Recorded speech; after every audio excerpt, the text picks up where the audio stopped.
Le président de la République des Seychelles, Wavel Ramkalawan, a prononcé jeudi 27 février 2025 le discours sur l'état de la nation. Dans son discours, le président a mis en exergue plusieurs questions nationales cruciales soulignant l'engagement du gouvernement à réduire le taux de chômage grâce à la création d'emplois et à des initiatives économiques.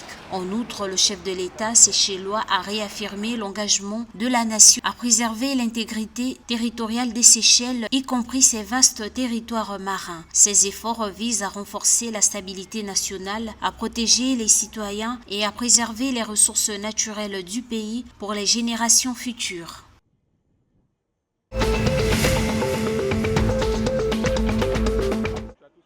Afin de combattre le coût de la vie élevé en ce début de Ramadan, le gouvernement des Comores a annoncé le 27 février 2025 un plan d'urgence visant à réduire les dépenses élevées et à assurer une meilleure accessibilité à l'énergie. Les nouvelles dispositions conçues en collaboration avec l'Union des chambres du commerce, d'industrie et de l'agriculture entrent en vigueur ce 1er mars 2025. Dans le cadre de ces décisions majeures, l'État envisage une série de mesures d'allègement fiscal et logistique pour simplifier l'importation des produits de première nécessité. Les coûts de manutention connaîtront une baisse de 25% alors que les droits de douane sur les produits essentiels vont être abaissés de 50%.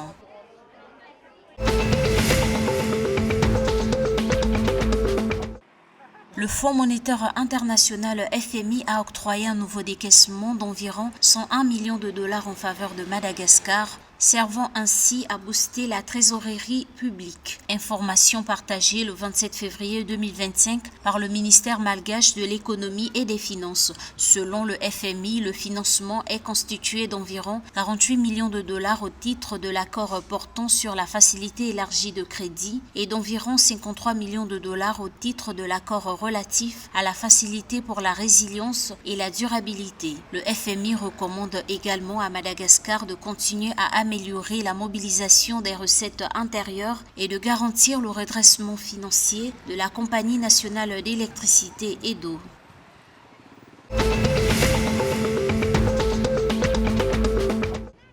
Malgré la levée de l'alerte cyclonique de classe 3, les autorités mauriciennes ont recommandé un confinement ce 28 février 2025. Les pouvoirs publics procèdent actuellement à une évaluation préliminaire de l'état des principales routes, des infrastructures critiques et d'autres secteurs clés. Les vents forts persistent et des rafales atteignant 80 km/h sont encore possibles. La mer reste agitée avec des houles de 5 à 7 mètres, rendant la navigation extrêmement dangereuse. À cet effet, le public est invité à ne reprendre ses activités qu'après la publication du bulletin de fin d'alerte. Même après la levée de l'alerte, la prudence reste de mise.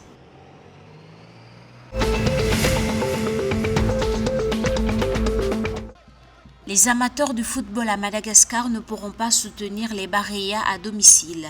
Initialement prévu à Antananarivo le 24 mars, le match entre le Ghana et Madagascar, comptant pour la 6e journée de la qualification de la Coupe du monde de football 2026, a été délocalisé au Maroc. C'est ce qu'a annoncé jeudi 27 février 2025 la Fédération malgache de football. Cette décision fait suite à la non-homologation du stade national malgache par les instances compétentes.